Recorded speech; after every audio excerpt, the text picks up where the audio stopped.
if they did attempt to kill me or kill me like they killed Michael Jackson or JFK, then, or Aaron, what is the guy's name? Aaron Carter, the guy who wanted to talk to me about the Harley Pasternak situation. If they did do that, they would say, oh, it's Ye's mental health. So I own half of Sony's publishing and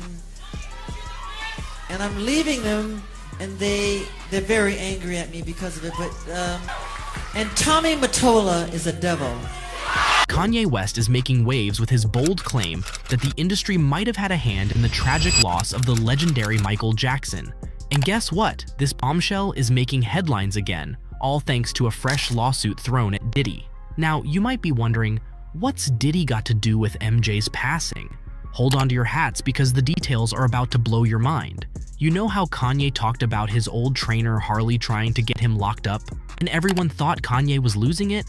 Well, turns out Harley used to work as a spy for the Canadian military. And get this, Michael Jackson might have had his own secret helper, Fahim Muhammad, who works as Diddy's head of security.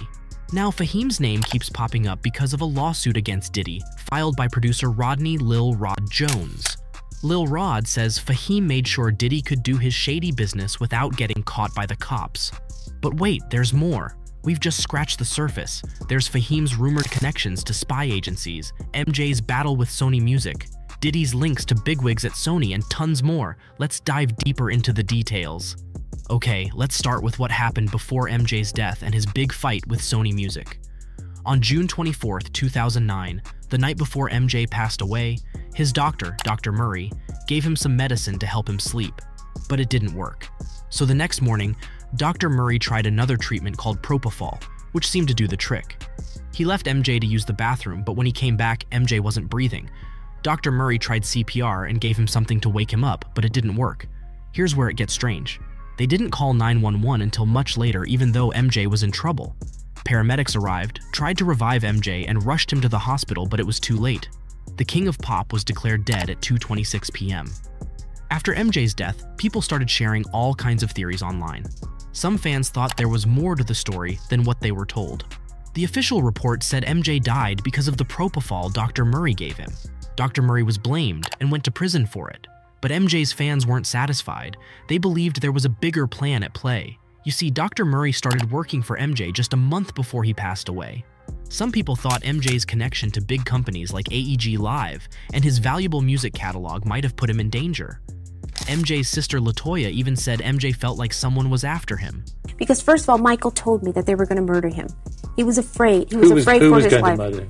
The people that were involved in his life, the people that were controlling him, and he kept saying it over and over and over again. Yes, Dr. Murray was the fall guy, but it's more to it than just that. In 2010, MJ's family sued AEG, alleging they negligently hired Dr. Murray.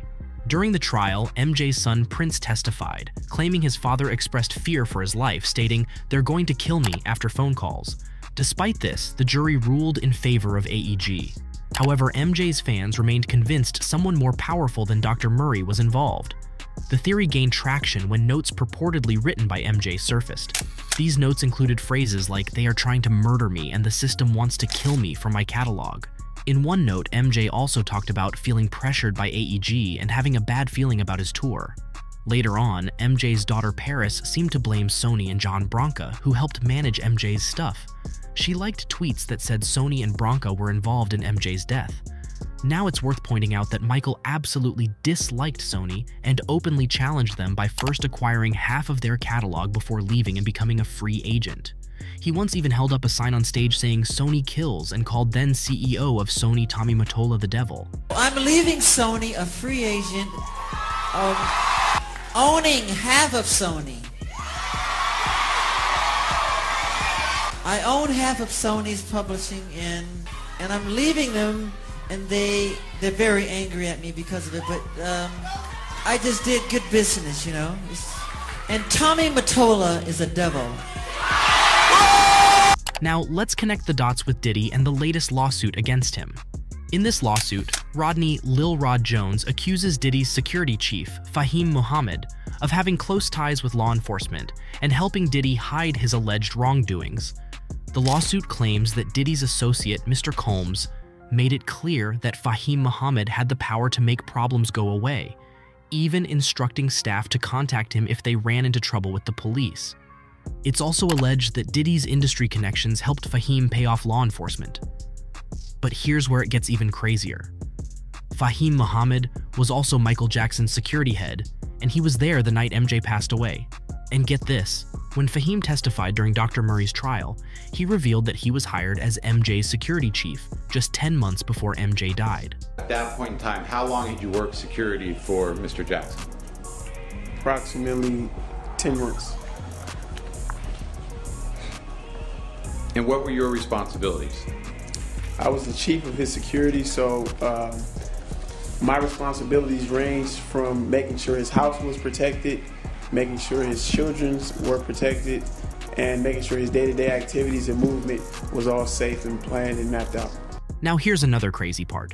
Fahim had just finished college with a business degree when he was hired as MJ's security head at only 20 or 21 years old. So are we really supposed to believe that MJ chose a 20-year-old with no experience as his top security guy? Well, not exactly. According to social media user Ian Carroll, who went viral after looking into the link between Diddy and MJ.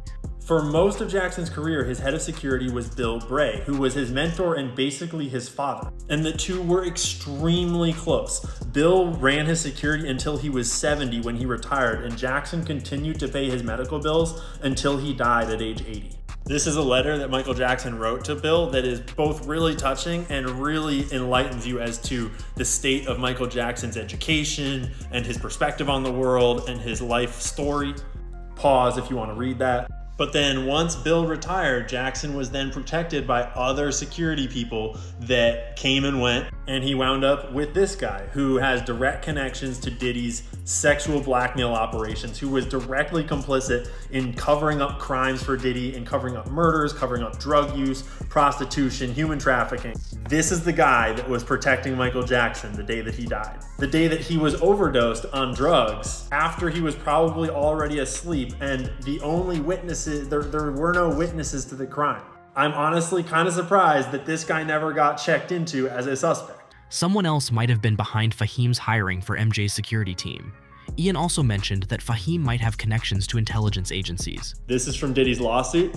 This is his head of security, Fahim Muhammad. And Mr. Combs, P. Diddy, made it clear that his head of security, Fahim Muhammad, had the power to make people and problems disappear. Diddy instructed his staff to always contact Mr. Muhammad if they were ever pulled over by the police in Miami or California. The LAPD was at this crime scene where Diddy had shot a person for hours and no arrests ever happened. It all went away. And it says here, quote, "This was all thanks to Mr. Muhammad's connections with law enforcement." But then, when you start looking up Fahim Muhammad, you quickly realize that yes, he was the head of security for Michael Jackson. This is a picture from him testifying in court about Michael Jackson's death. And when you listen to that testimony, you discover that he was the second person on the scene. He says that when he entered the room, the doctor was there, apparently trying to give CPR to what looked like a dead Michael Jackson, and then Jackson's two kids arrived in the door and were sobbing and crying. But when you look deeper, it gets even weirder. And now, here's the best part. Check this out. This is in all of his bios, by the way, but we're pointing it out now. In 2008, Fahim graduated from Sacramento State University with a Bachelor's of Science degree in Business Administration with a concentration in real estate and marketing. Okay? Do you realize what's wrong with that yet? Anything coming to mind? When did Michael Jackson die? June 25th, 2009. Jackson died from cardiac arrest caused by a propofol and benzodiazepine overdose, caused by his doctor apparently. Hold up, hold the phone, pause. Why is a dude who just graduated college last year with a business and real estate degree the head of security for the king of pop, for Michael Jackson, the most famous musician of all time? What's going on? Don't you think that's a little weird? Now, fans are speculating that he could be another one of those celebrity handlers, like what Kanye talked about with Harley Pastak. Now, with Kanye's claim that he was almost targeted like MJ, fans are saying it's not just a coincidence. One comment on Ian Carroll's video pointed out that Tommy Mottola, who sold his house to P. Diddy, might be involved. Another user said the industry treated MJ and Kanye similarly. It's a messed up world we live in. What do you think? Could Diddy's security chief be connected to MJ's death? And does this mean Kanye was in danger too? Share your thoughts in the comments below, and check out the next video for more.